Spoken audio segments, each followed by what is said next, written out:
The morning had started like any other for Edith Mason. She woke at 5:30, made her coffee strong enough to stand a spoon in it, and watched the Montana sunrise from her porch swing.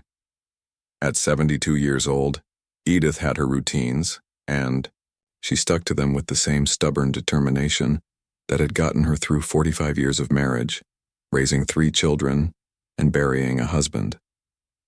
Today was garden day.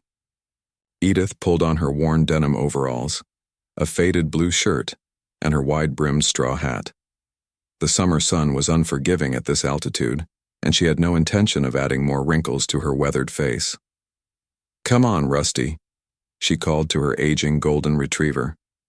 The dog rose slowly from his bed by the back door, stretching arthritic legs before following his mistress outside. Edith was halfway through weeding her tomato plants when she first noticed something odd about the sky. There was a shimmer above, the distant mountains like heat rising off blacktop. But it was different somehow, more solid. She stood up straight, one hand on her lower back, the other shielding her eyes. "Well, that's peculiar," she muttered to herself. Rusty whined beside her, his ears flattened against his head.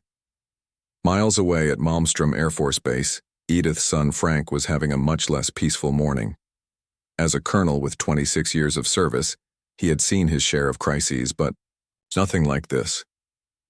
"What do you mean all systems are down?" Frank demanded, his voice echoing across the command center. "Sir, it's not just us," replied Lieutenant Gomez, her face pale in the glow of emergency lighting. "Reports coming in from bases worldwide. Communications, weapon systems, even basic radar, all failing simultaneously." Frank's phone buzzed in his pocket. The caller ID showed NASA urgent. "Colonel Mason," he answered sharply. "Colonel, this is Amy Blackwell, NASA Communications. Are you looking at the sky right now?" Frank moved to the window. "I'm inside a bunker. Dr. Blackwell, what am I missing?" "They're here," she said simply. 17 vessels, each approximately 2 miles long. They appeared in orbit 30 minutes ago. Frank felt the blood drain from his face. "Hostile?" "Unknown, but they've positioned themselves over major military installations worldwide. Your base is one of them." In Washington, D.C., chaos reigned in the Pentagon. Secretary of Defense Gregory Dixon barked orders as aides scurried around him with increasingly alarming reports. "Get me the president," Dixon shouted. "And somebody explain why our trillion-dollar defense system is about as useful as a screen door on a submarine right now." A young aide approached cautiously. "Sir, all civilian broadcasts worldwide have been interrupted. The aliens are transmitting." The room fell silent as the largest screen on the wall flickered to life. The being that appeared was roughly humanoid, but with iridescent blue skin and eyes that seemed to contain galaxies. "People of Earth," the alien spoke in perfect English. "I am Fleet Commander Carax of the Voraxian Imperium.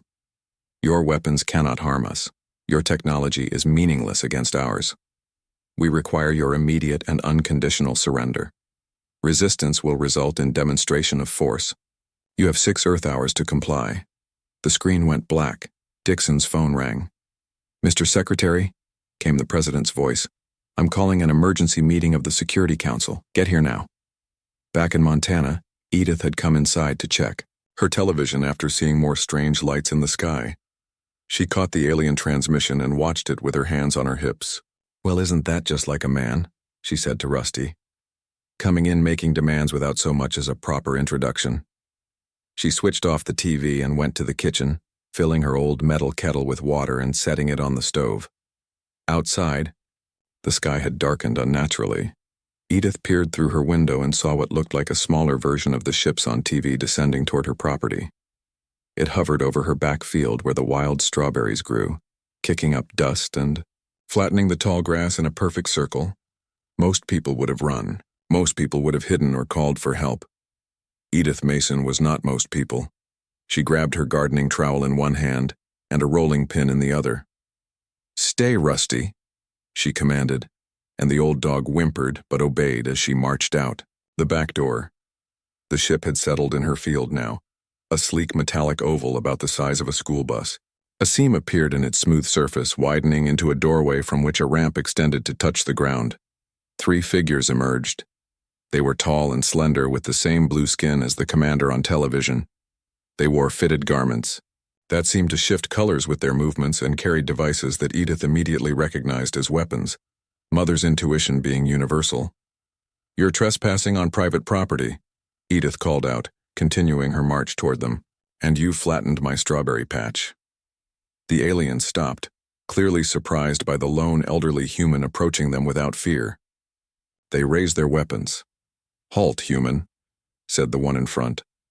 Its voice had an odd musical quality. "We are conducting preliminary reconnaissance. Do not interfere." Edith did not halt. "I've been paying property taxes on this land for 47 years.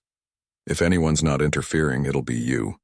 The aliens exchanged glances, their large eyes blinking in confusion.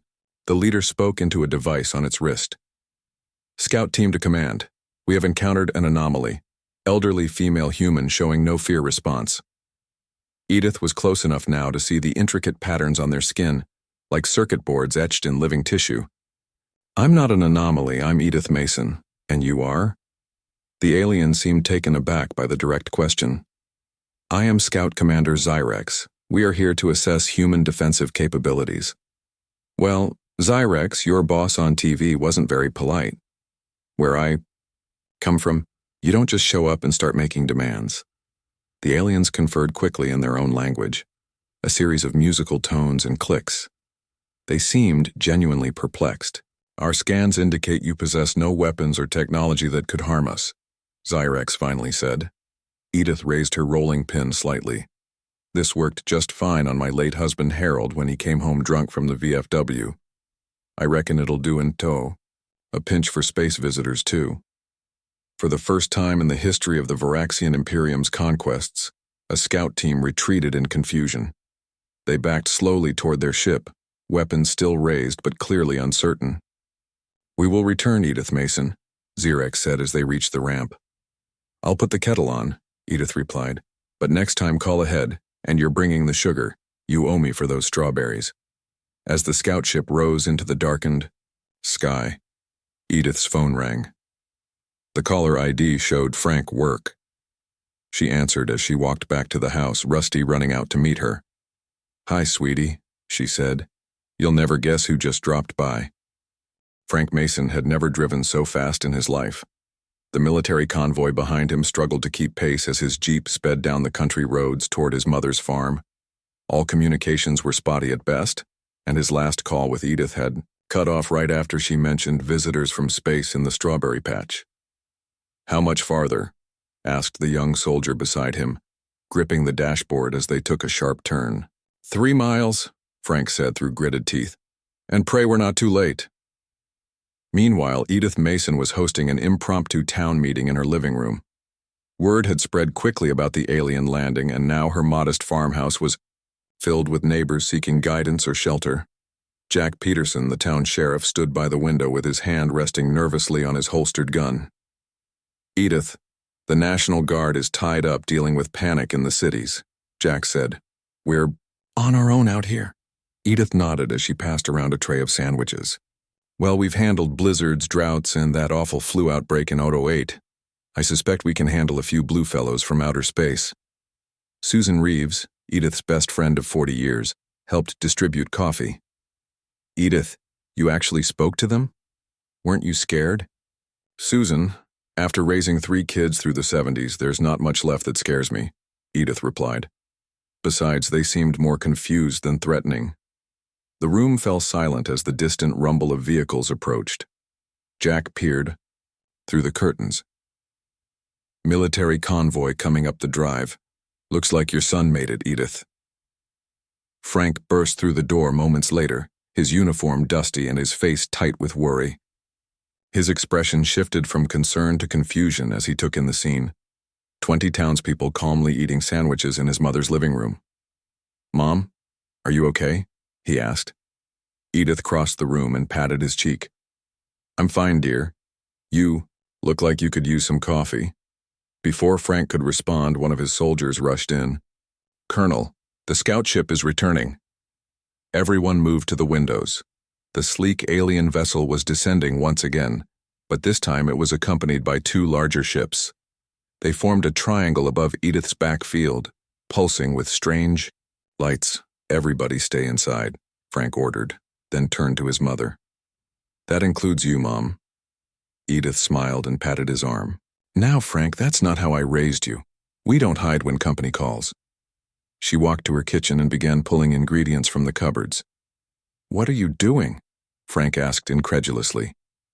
"Making cookies," Edith replied simply. "And don't give me that look. Your father didn't raise a rude hostess." Outside, soldiers scrambled to set up defensive positions as the 3 alien ships landed in perfect formation. The air vibrated with a deep humming that made teeth ache and windows rattle. Frank tried one last time. "Mom, these aren't dinner guests. They're potentially hostile aliens with technology beyond anything we can comprehend." "All the more reason to make a good impression," Edith said as she mixed cookie dough. "Now make yourself useful and fetch my shotgun from the hall closet." Frank blinked. "You just said we should make a good impression." "I did, but I didn't say we should be foolish." 20 minutes later, as ramps extended from all 3 alien ships simultaneously, Edith Mason stood on her back porch with a tray of warm chocolate chip cookies in one hand and her grandfather's shotgun propped against the railing within easy reach. Frank stood beside her, along with Sheriff Peterson and 2 nervous soldiers.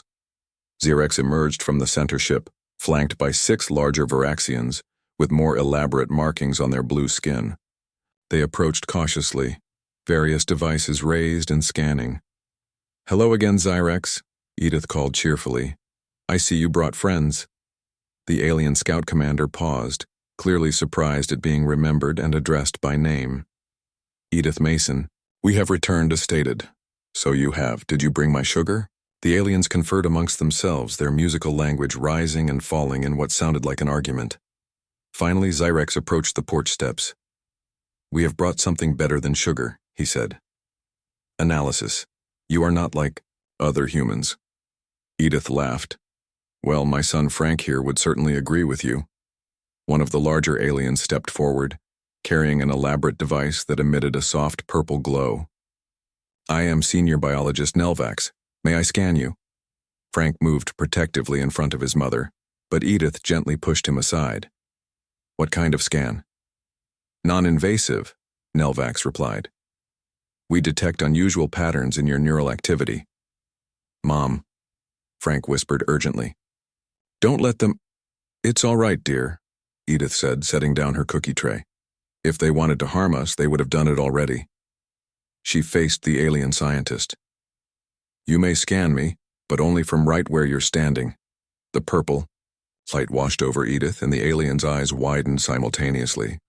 They chirped and clicked to each other in obvious excitement. "Extraordinary," Nelvax said finally. "Your brain produces frequencies that neutralize our fear-inducing technology. That is why you approached without hesitation during first contact." "Fear-inducing technology?" Frank asked sharply. Xerex nodded. "Standard procedure. We emit specific frequencies that trigger fight-or-flight responses in most species. It makes planetary assessment more efficient." Edith crossed her arms.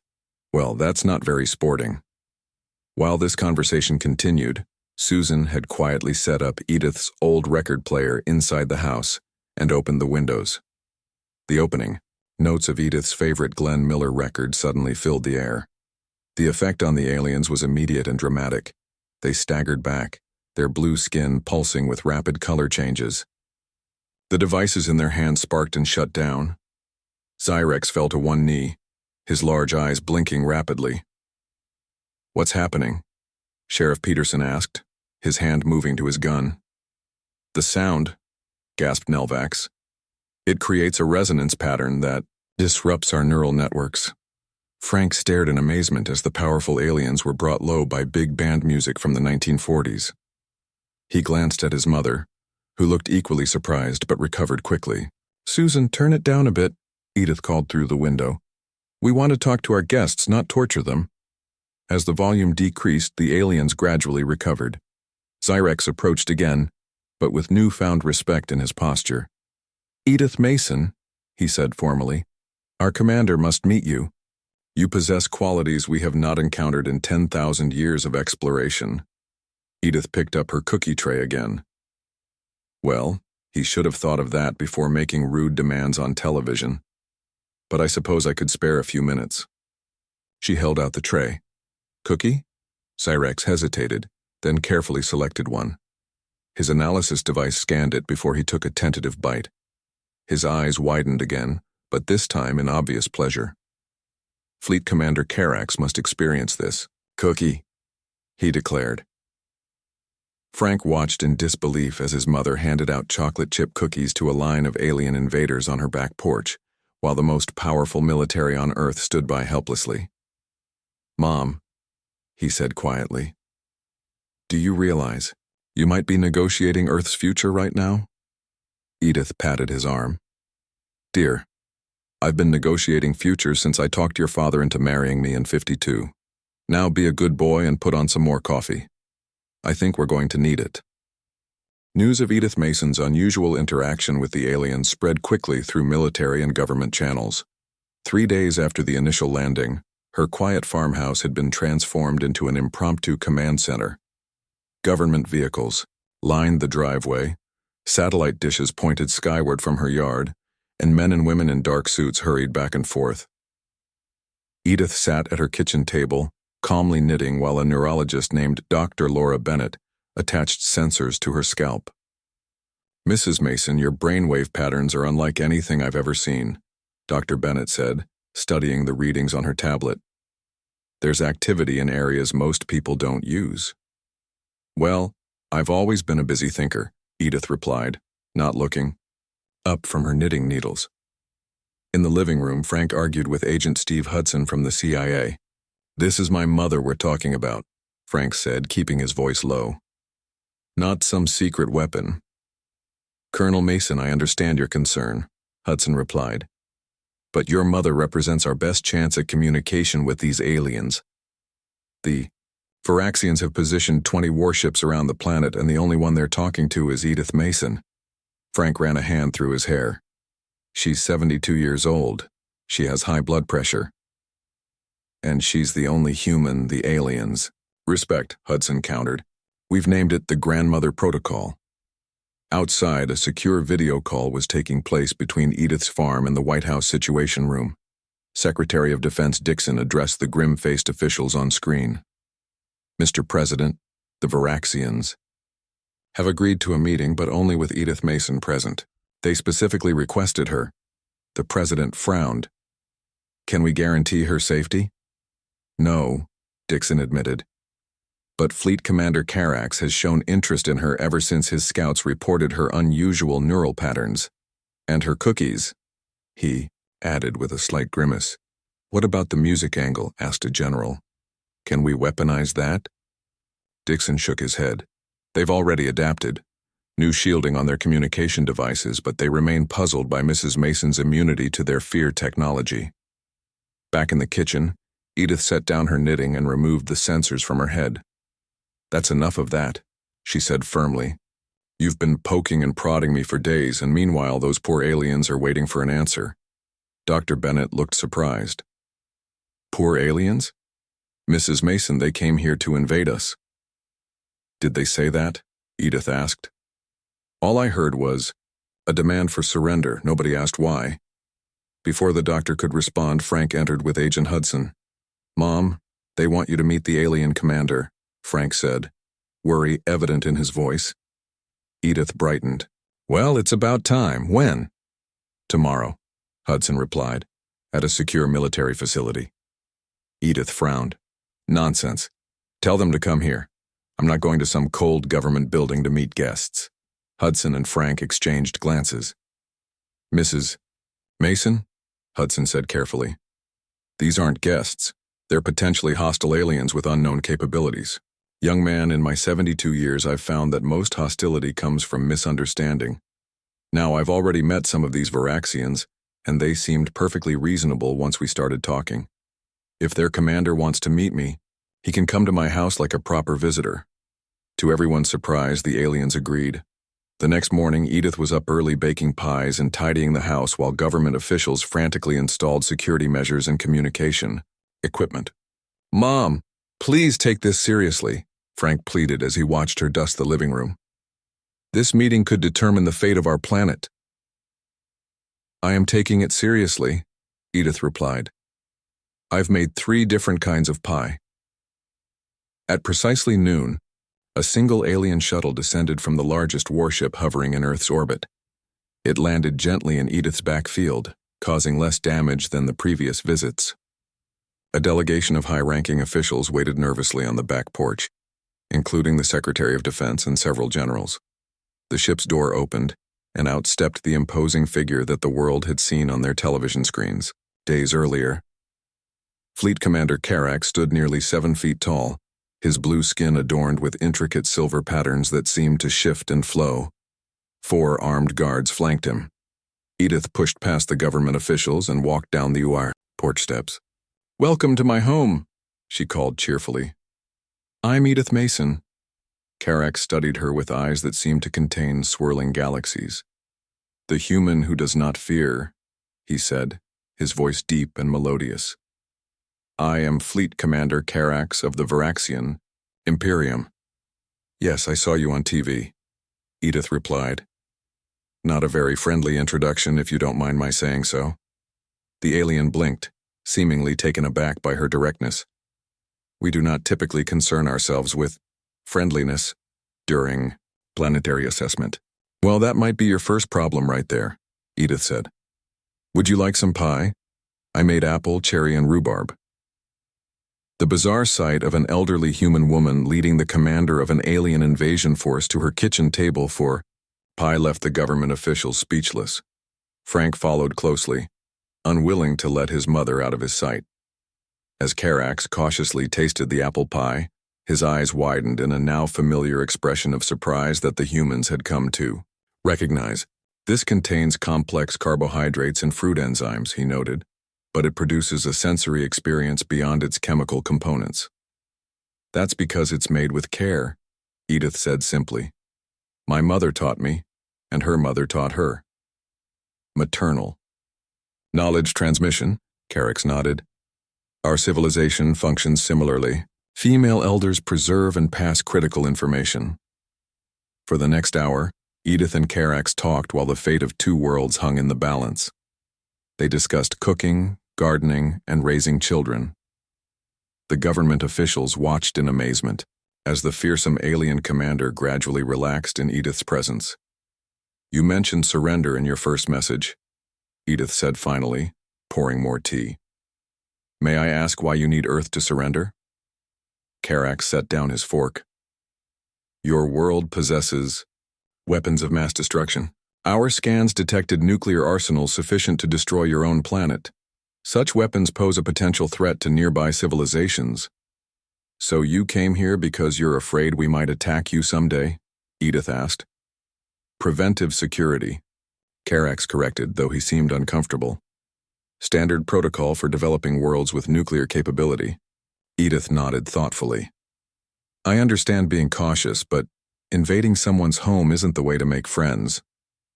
The Varaxian Imperium does not seek friendship, Karax stated, though with less conviction than before. Everyone needs friends. Commander, Edith said gently. Even those from other planets. As she spoke, she continued knitting, her needles clicking rhythmically. Karax's eyes followed the movement with fascination. Those implements, he said suddenly, they produce a pattern similar to our communication frequencies. Edith looked down at her knitting needles in surprise. These? They're just for making sweaters. Dr. Bennett, who had been monitoring the conversation, stepped forward excitedly. The rhythm of her knitting needles is creating a pattern that matches Varaxian neural frequencies.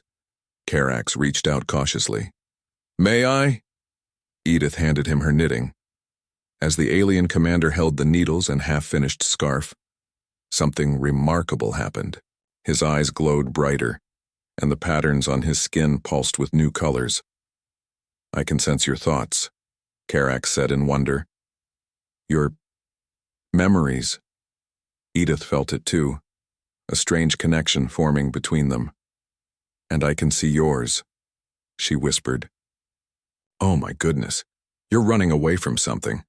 The room fell silent as the elderly grandmother and the alien commander shared a moment of unexpected telepathic connection, one that would change the course of both their civilizations forever.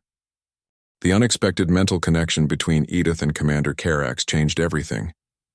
Government officials watched in amazement as the elderly woman and alien leader sat in silence, her knitting needles still in his large blue hands, there, eyes locked in what appeared to be a silent conversation. When they finally broke contact, Carax seemed shaken. He handed the knitting back to Edith with surprising gentleness. "Your world must be protected," he said firmly. Secretary Dixon stepped forward. "Are you withdrawing your demand for surrender?"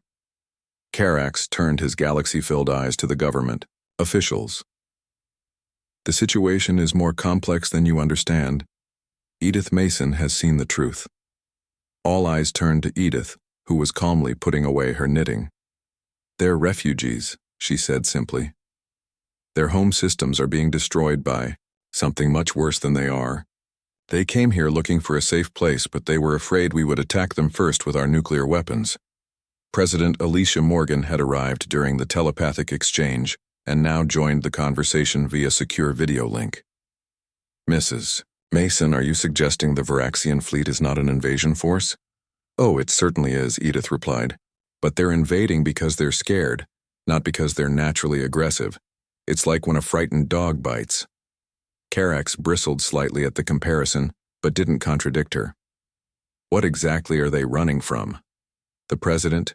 asked Edith, looked at Carax, who nodded his permission. "They call them the Devourers. They're machines, I think, but alive somehow. They consume everything in their path, planets, stars, even the space between them." Dr. Bill Freeman, a xenobiologist who had been studying the Varaxians, leaned forward with interest.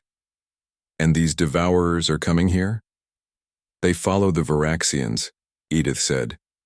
"They detected their ship engines and have been pursuing them across the galaxy. The Varaxians need a place to hide and regroup."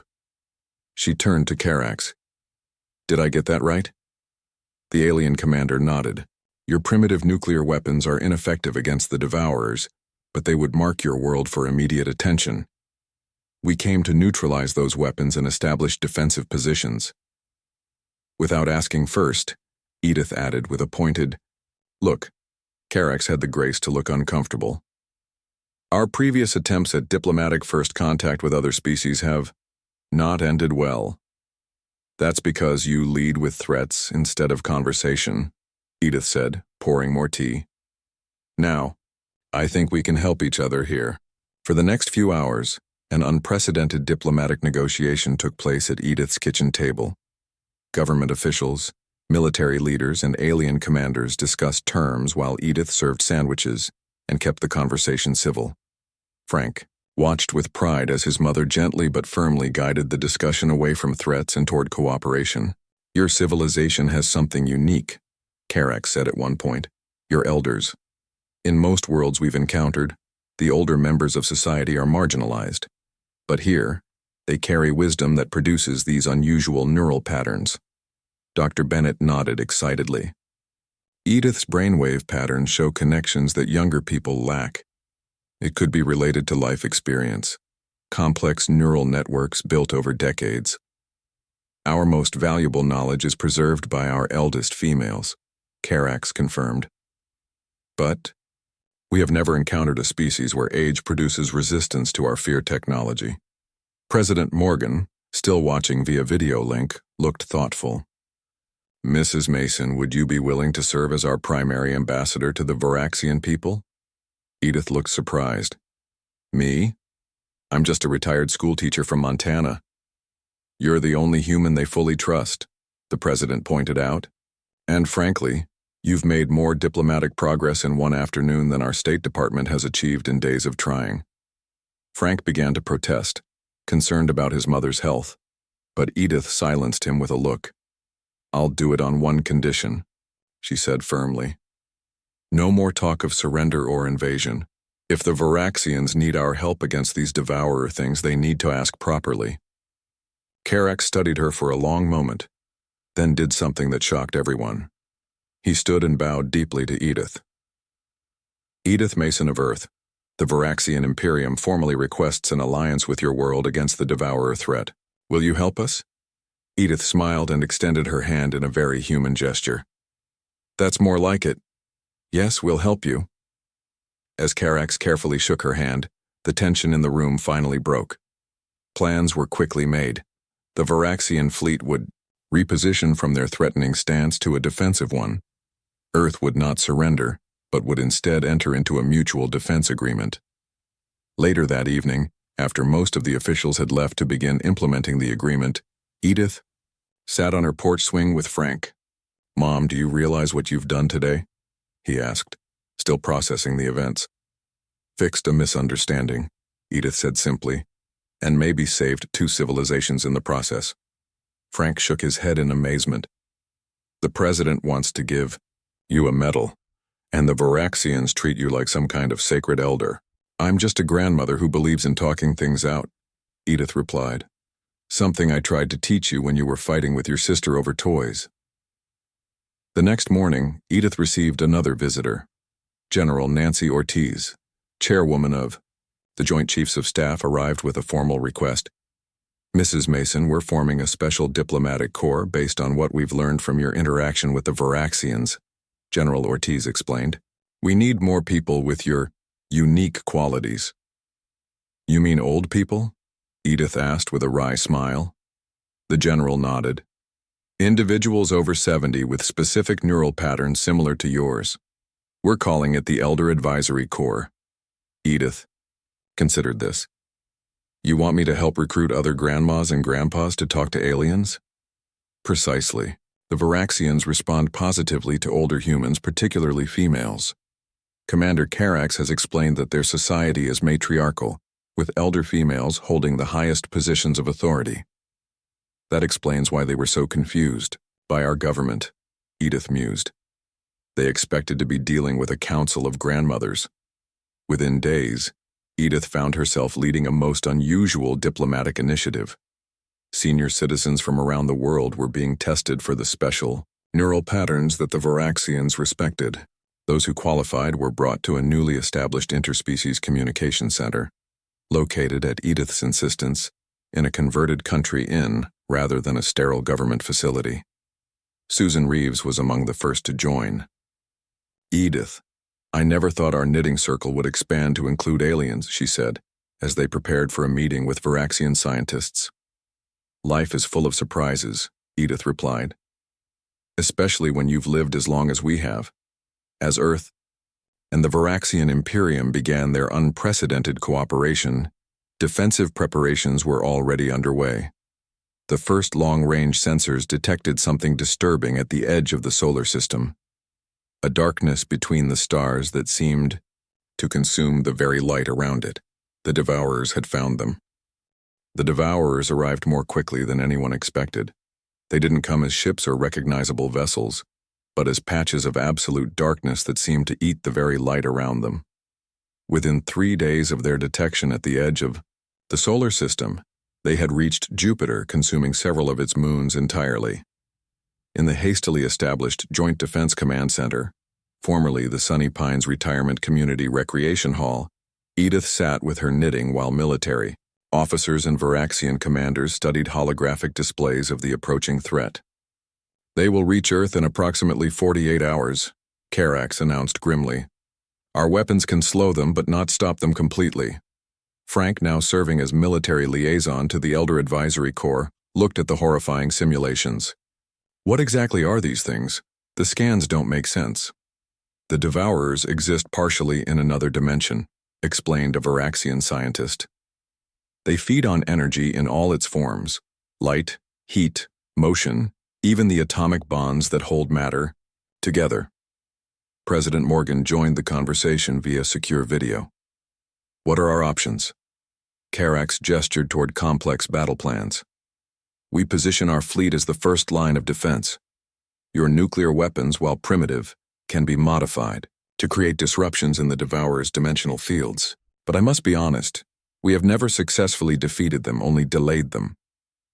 Throughout this grim discussion, Edith had been unusually quiet, her knitting needles clicking steadily. Susan sat beside her, along with 5 other elderly women who had been recruited for the Elder Advisory Corps. They exchanged meaningful glances as the military plans were outlined. "May I ask a question?" Edith finally said, setting down her knitting. All eyes turned to her. Over the past 2 weeks, both humans and Varaxians had learned to pay attention when Edith Mason spoke. "You say these devourers feed on energy?" She said. "What happens if you give them too much at once?" The Varaxian scientist blinked in confusion. "Too much. They simply consume more." "Are you sure?" Edith pressed. "Because in my experience, even the hungriest creature can choke if it tries to swallow too much too quickly." A thoughtful silence fell over the room. "Theoretically," the scientist said slowly, "if a devourer were to attempt to consume an energy source that exceeded its dimensional absorption capacity, it might experience a form of indigestion." "Fatal indigestion?" Edith asked pointedly. "Potentially." Edith nodded and turned to Susan and the other women of the Elder Advisory Corps. "Ladies, remember our discussion about quilt patterns last night?" Susan's eyes widened. "Edith, you can't be serious. That was just theoretical." "So are the devourers according to conventional physics," Edith replied. She turned to the baffled military commanders. "We need all the grandmothers and grandfathers you've recruited, and their knitting needles, crochet hooks, and quilting frames." Frank stared at his mother. "Mom, what are you thinking?" "Your Varaxian friends discovered that our neural patterns create frequencies they can detect," Edith explained. "And we've learned that our handicrafts, knitting, crocheting, quilting, amplify those patterns. The rhythms create mathematical sequences that somehow match Varaxian communication technology." Karak stepped forward, his galaxy eyes gleaming with sudden understanding. "You wish to create a neural network, using your elders as nodes?" "Exactly," Edith said, smiling at him. "If the devourers feed on energy, let's give them a feast they can't digest." Over the next 36 hours, an extraordinary plan took shape. Elderly volunteers from around the world were transported to key locations, each carrying the handicraft tools they were most skilled with. Varaxian engineers modified Earth's satellite network to amplify and coordinate the neural patterns these activities would generate. Edith's farm became the central hub of this unusual defense system. Her living room filled with 20 elderly men and women, each with knitting needles, crochet hooks, or quilting tools. Varaxian technicians attached small devices to each person's temples to capture and amplify their brain patterns. "This is either the craziest or most brilliant defense strategy in human history," Frank said as he helped set up the equipment. "Sometimes the best ideas sound ridiculous at first," Edith replied calmly. "Remember when people thought sending messages through the air was impossible? As the devourers approached Earth's orbit, Varaxian warships moved into defensive positions. On the ground at exactly synchronized moments, thousands of elderly humans began working with their handicrafts, their neural patterns captured by Varaxian technology and channeled into a single powerful network."